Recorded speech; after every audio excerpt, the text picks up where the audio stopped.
স্বাগতম আপনাদের সবাইকে আমাদের আরেকটা নতুন ভিডিওতে। আশা করি আপনারা সবাই ভালো আছেন। তো যেরকম আপনারা কালকে দেখেছেন যে আমাদের গাছ থেকে আম পাড়া হয়েছে, আম পাড়া হলেও কালকে সব আম পাড়া হয়নি, কারণ যেহেতু সন্ধ্যা হয়ে গেছিল।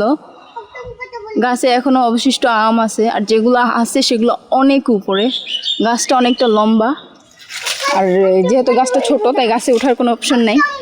আর মিরানের আব্বু যেই লাঠিটা দিয়ে আম পাড়তে গেছিলো সেই লাঠিটা ভুলবশত মাঝখানে ভেঙে গেছে। লাঠিটা অনেকটাই বড় ছিল কিন্তু লাঠিটা ভেঙে গেছে। ভেঙে যাওয়ার কারণে লাঠিটা ছোট হয়ে গিয়ে আর মিরানের আব্বু উপরে যে আমগুলো আছে ওগুলো হাতে পায়নি, তাই নিচের যেগুলো ছিল ওগুলাই পেরে চলে আসছে মিরানের আব্বু। আর এই হচ্ছে আমাদের সেই কালকের পাড়া আমগুলা, যেগুলো আমরা গাছের থেকে কালকে পেরেছি। এগুলা বেশ বড় বড়ই হয়েছে, পাকার উপযুক্ত হয়েছে। এখন এগুলো হচ্ছে আমরা জাগ দেব, জাগ দিয়ে দেখবো পাকে নাকি না কি হয়। এটা হচ্ছে গিয়ে আমাদের কাছে সবচেয়ে বড় আম। আর এগুলো হচ্ছে গিয়ে 3 রকমের আম আছে এখানে, 3টা গাছ যেহেতু আম ধরিছে তাই 3 রকমের আম ধরিছে। এটা হচ্ছে গিয়ে একটু বড় জাতের, আর এগুলো হচ্ছে গিয়ে একটুখানি লম্বা জাতের আম। তো দেখি এখন এগুলো জাগ দিয়ে পাকে নাকি। আমি তো জানি না আম কিভাবে জাগ দিতে হয়, তাই মাকে গিয়ে জিজ্ঞেস করলাম, মা আমগুলো কি করবো, কিভাবে জাগ দিয়ে রাখবো। তো মা আমাকে বললো যে আমাদের ঘরে একটা মাটির কলস আছে, এটা হচ্ছে সেই মাটির কলস। মা বললো এই মাটির কলসের ভিতরে আমগুলো রেখে ভালো করে মাটির কলসের মুখটা ঢেকে রাখতে, তাহলে হচ্ছে গিয়ে গরম আম মাটির কলসের ভিতরে যে গরম আবহাওয়াটা থাকবে সেটাতে আম পেকে যাবে। তো আমি হচ্ছে এখন এই সবগুলো আম মাটির কলসের ভিতরে রেখে দেবো, রেখে ভালো করে ঢেকে রাখবো। তাই তোমার মা তো অনেক বুদ্ধি হয়েছে। তাই আমি তো কাকাই তুলি। তুমি একা তুলতে পারবা? কিভাবে তুলবা দেখি? সে আমাকে বলতেছে আম্মু চুলার ছাইগুলো তুলো যাতে চুলাটা শুকিয়ে যায়। যেহেতু বৃষ্টি হয়েছিল কালকে একটুখানি, তাই চুলা ছাই হয়তো ভিতর দিয়ে ভিজে গেছে, পানি উঠে। তাই আমার বলতেছে আম্মু চুলা ছাইগুলো তুলো, চুলা শুকিয়ে যাবে নি, দাদু রান্না করবে একটু পরে।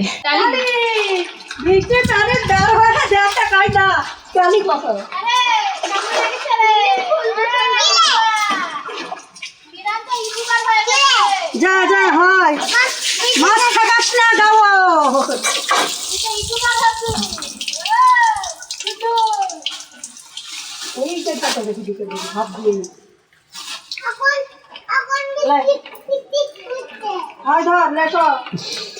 কাঁচামরিচ, তারপরে যা আছে দেখি তেলাপিয়া মাছ।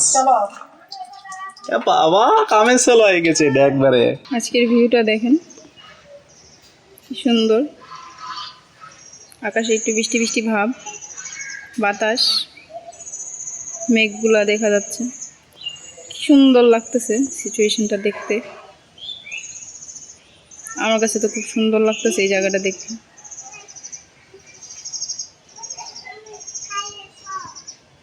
আমি আসছিলাম এখানে কাপড় রোদ দিতে এসে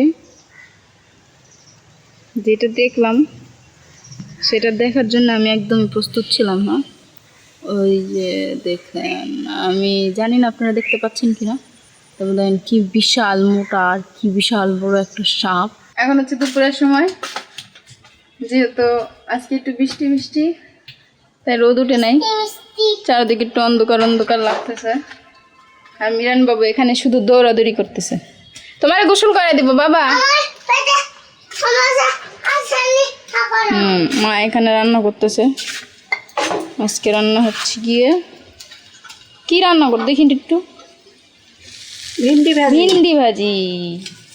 কে খাবে? চচ্চড়ি। আজকে সকাল দুপুরবেলা ভিন্ডি ভাজি হয়েছে, আর হচ্ছে পটল আলু বেগুন দিয়ে চচ্চড়ি। আর এখানে হচ্ছে গিয়া আমার স্বামী জান কাজ করিচ্ছে। স্বামী জান তাহলে কি কমু? আসামি তো স্বামী দিন হনু।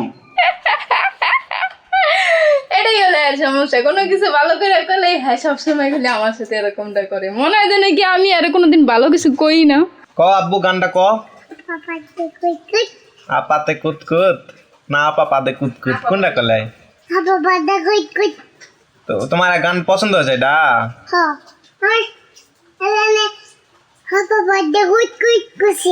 হ্যাঁ আপা পাদে কুতকুত কুচিন।